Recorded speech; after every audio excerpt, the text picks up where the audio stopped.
दोस्तों नमस्कार।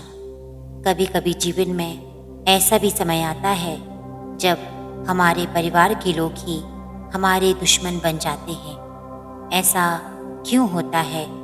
परमहंस योगानंद की दृष्टि से एक आध्यात्मिक चिंतन। ये प्रश्न अक्सर हमारे मन को कुदेरता है। जो लोग हमारे सबसे निकट हैं, जिन्होंने हमारे साथ जीवन आरंभ किया, जिन्होंने हमें पाला पोसा, जिनसे हमारा रक्त और आत्मा जुड़ी हुई है, वही लोग हमारे शत्रु कैसे बन जाते हैं? क्या ये भाग्य की विडंबना है? क्या ये कोई कर्मफल है, या फिर आत्मा की किसी गहराई से आती हुई परीक्षा? परमहंस योगानंद जी ने अपने जीवन और शिक्षाओं में कई बार इस जटिल विषय को गहराई से समझाया है। इसके अनुसार परिवार वे स्थान है जहाँ आत्मा को अपने पूर्व जन्मों के अधूरे कर्मों का हिसाब चुकाना होता है। परिवार केवल प्रेम और सहयोग का स्थान नहीं, बल्कि आत्मा के विकास का एक तपोभूमि है। परिवार यानी कर्मों का मंच। परमहंस योगानंद जी कहते हैं, परिवार आत्मा का कर्म क्षेत्र है। इसका तात्पर्य है कि हम जिन लोगों के साथ इस जन्म में परिवार के रूप में जुड़ते हैं, वे केवल संयोगवश नहीं आते। ये ईश्वर और ब्रह्मांड की एक दिव्य योजना होती है। पूर्व जन्मों में हम जिन लोगों के साथ संबंधों में थे, चाहे प्रेम में, द्वेष में, दया में या क्रोध में, वे आत्माएं फिर से हमारे जीवन में लौटती हैं। ये लौटाव केवल प्रेम को दोहराने के लिए नहीं, बल्कि अधूरे कर्मों को समाप्त करने के लिए होता है। कभी कभी यही अधूरे कर्म, तब ही नकारात्मक भावनाएं या अहंकार एक गहरी प्रतिद्वंदिता का रूप ले लेती हैं। परिणाम स्वरूप हमारे अपने परिवारजन भी हमारे विरोधी या दुश्मन बन जाते हैं। आत्मा की परीक्षा और विकास। परिवार केवल सामाजिक सुरक्षा नहीं देता, बल्कि आत्मिक चुनौती भी देता है। हमारे सबसे निकट के लोग ही सबसे बड़े गुरु होते हैं। योगानंद जी कहते हैं, ईश्वर तुम्हें वहां चोट करता है जहां तुम्हारी आत्मा सबसे ज्यादा अटक गई है। इसका अर्थ है कि यदि आत्मा में कोई विशेष आसक्ति, गुस्सा, स्वार्थ या प्रतिशोध की भावना जमी हुई है, तो ईश्वर ऐसे व्यक्ति को तुम्हारे जीवन में लाता है। और अधिकतर समय वे व्यक्ति परिवार से होता है, जो उस कमजोरी को छूकर तुम्हें सचेत करता है। माँ पिता से विवाद, भाई बहन से ईर्ष्या, जीवन साथी से संघर्ष, ये सब आत्मा को परिष्कृत करने की प्रक्रियाएं हैं। हर चोट, हर पीड़ा तुम्हारे भीतर से मजबूत करती है, यदि तुम उसे एक साधन की दृष्टि से देखो तो। आसक्ति ही पीड़ा का मूल है। योगानंद जी बार बार कहते हैं कि दुख का कारण केवल एक है, आसक्ति। जब हम परिवार से अत्यधिक अपेक्षाएं रखते हैं कि हमें समझे, सम्मान दे, हमारी इच्छाओं के अनुसार चले, तो हम पीड़ा के बीज बोते हैं। हम भूल जाते हैं कि हर आत्मा स्वतंत्र है, वह भी अपने कर्मों के कारण यहाँ आई है। जब उसकी गति हमारे रास्ते से अलग हो जाती है, तो टकराव होता है और हम उसे दुश्मन की संख्या दे देते हैं। पर योगानंद जी कहते हैं, आसक्ति से मुक्त होकर प्रेम करो, बिना अपेक्षा के प्रेम करो, तभी तुम ईश्वर को अपने परिवार में देख सकोगी। अहंकार यानी विरोध का बीज। परिवार में जब संघर्ष होता है, तो उसका मूल कारण प्रायः अहंकार होता है।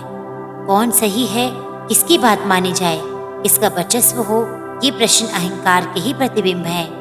योगानंद जी बताते हैं कि अहंकार आत्मा का सबसे बड़ा शत्रु है। जब हम आत्मा को सत्य मानकर दूसरों को गलत समझते हैं, तभी द्वंद्व उत्पन्न होता है। परिवार में ये और तीव्र हो जाता है, क्योंकि संबंध गहरे होते हैं। यदि हम अहम को त्याग कर नम्रता से संवाद करें, तो वही व्यक्ति जो आज विरोधी प्रतीत हो रहा है, कल मित्र बन सकता है। पूर्व जन्मों का ऋण और प्रतिद्वंदिता। परमहंस योगानंद जी की शिक्षाएं हमें सिखाती हैं कि जीवन में कोई भी संबंध आकस्मिक नहीं होता। यदि परिवार का कोई सदस्य हमसे कटु व्यवहार करता है, तो ये संभव है कि पूर्व जन्म में हमने उसके साथ कुछ अनुचित किया हो। ये जीवन उस ऋण को चुकाने का अवसर है। यदि हम क्रोध से नहीं, प्रेम और क्षमा से प्रतिक्रिया दें, तो ये चक्र समाप्त हो जाता है। दुश्मनी तभी जीवित रहती है जब उसे प्रत्युत्तर की ऊर्जा मिले, क्षमा, प्रार्थना और आत्म परिष्कृत आए। परिष्कार से हम इस द्वेष को समाप्त कर सकते हैं। योग और ध्यान समाधान का मार्ग है। योगानंद जी का जीवन इस सत्य की जीवंत मिसाल है कि ध्यान और ईश्वर से संपर्क ही सभी संघर्षों का समाधान है। जब हम बाहरी रिश्तों की बजाय अंतर्मन से जुड़ते हैं तो हमें समझ आता है कि हम सभी आत्माएं एक ही दिव्यता के अंश हैं। परिवार का कोई सदस्य जो द्वेष करता है वह भी भीतर से दुखी है, भटका हुआ है। यदि हम अपने ध्यान से, प्रार्थना से उस आत्मा को प्रेम भेजे तो ब्रह्मांड स्वयं संबंधों को सुधारने लगता है। योगानंद जी कहते हैं, अपने परिवार के लिए मौन में प्रार्थना करो। ईश्वर से कहो, प्रभु ये आत्मा तुम्हारी है, इसे भी प्रकाश दो।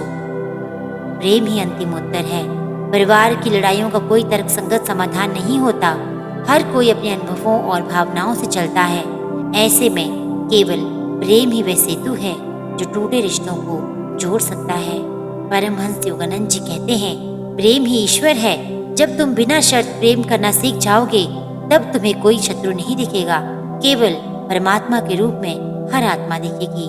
जो व्यक्ति तुम्हें कष्ट देता है वह भीतर से मजबूत करता है, और यदि तुम अपने भीतर प्रेम रख सको तो तुम्हारा जीवन सफल हो जाएगा। अंतिम दृष्टिकोण, यदि विरोध भी ईश्वर की योजना है। यदि परिवार के लोग तुम्हारे विरोधी बन जाते हैं तो निराश मत हो, ये ईश्वर की गहरी योजना है तुम्हें भीतर छिपी दिव्यता से जोड़ने के लिए। जो दुख देता है वह गुरु बन जाता है, जो विरोध करता है वह आत्मा को दिशा देता है। जो संबंध टूटते हैं वे आत्मा को उसके शाश्वत घर ईश्वर की ओर मोड़ते हैं। योगानंद जी के शब्दों में, जब तक तुम्हें संसार से ठोकरें नहीं लगेगी तब तक तुम ईश्वर की शरण में नहीं जाओगे। परिवार भी तुम्हें इस शरण की ओर ले जाने का माध्यम है। परिवार में होने वाले संघर्षों से शत्रुता की दृष्टि से नहीं, साधना की दृष्टि से देखो। हर कटुता, हर विवाद, हर चोट आत्मा को परिष्कृत करने का एक औजार है। परमहंस योगानंद जी की सीख सदा स्मरण रखें। ईश्वर ही तुम्हारा एकमात्र स्थायी परिवार है। शेष सब आत्मा के विकास की कक्षा है। प्रेम, क्षमा और ध्यान के साथ इन संबंधों को जियो, तब विरोध भी साधना बन जाएगा और हर दुश्मन भी शिक्षक। उम्मीद करती हूँ आज का वीडियो आपको अच्छा लगा होगा। दोस्तों, इस वीडियो को अधिक से अधिक लाइक और चैनल को सब्सक्राइब करना बिल्कुल ना भूलिएगा। साथ ही साथ दोस्तों के साथ शेयर भी कर दीजिएगा। आपका दिन शुभ हो। हर हर महादेव।